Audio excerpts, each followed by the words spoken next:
Fascist সরকারের agenda বাস্তবায়নে সরব থাকা সাবেক প্রধান বিচারপতি খায়রুল হকের অপকর্মের ফিরিস্তি অনেক দীর্ঘ।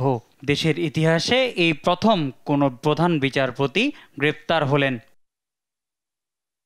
এবিএম খায়রুল হক বিচার বিভাগ ও গণতন্ত্র ধ্বংসের কারিগর ছিলেন উল্লেখ করে জনতার আদালতে তার দৃষ্টান্তমূলক বিচার দাবি করেছেন জাতীয়তাবাদী আইনজীবী ফোরামের সভাপতি ও বিএনপির ভাইস চেয়ারম্যান জয়নুল আবেদিন। গণতন্ত্রকে নস্যাৎ করার জন্য, গণতন্ত্রকে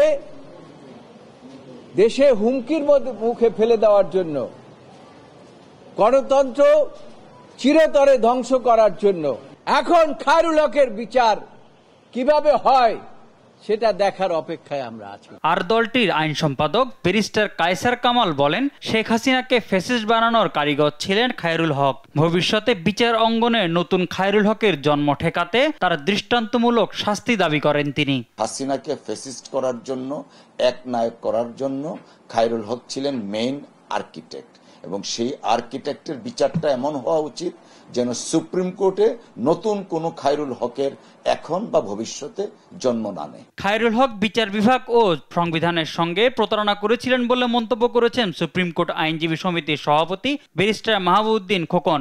তার যেন সুষ্ঠু বিচার হয় এবং একজন সে সাধারণ মানুষ না, একজন বিচারপতি, প্রধান বিচারপতি, যার জন্য দৃষ্টান্তমূলক শাস্তি হয় সে দাবি করছি। সাবেক প্রধান বিচারপতির গ্রেপ্তার ভালো খবর নয় জানিয়ে আইনজীবী শিশির মনির বলেন, খায়রুল হকের জালিয়াতির কারণে দেশ ক্ষতিগ্রস্ত হয়েছে।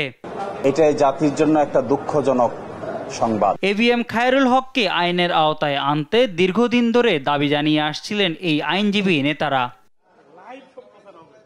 মোহাম্মদ সাকিব, দেশ টিভি, ঢাকা।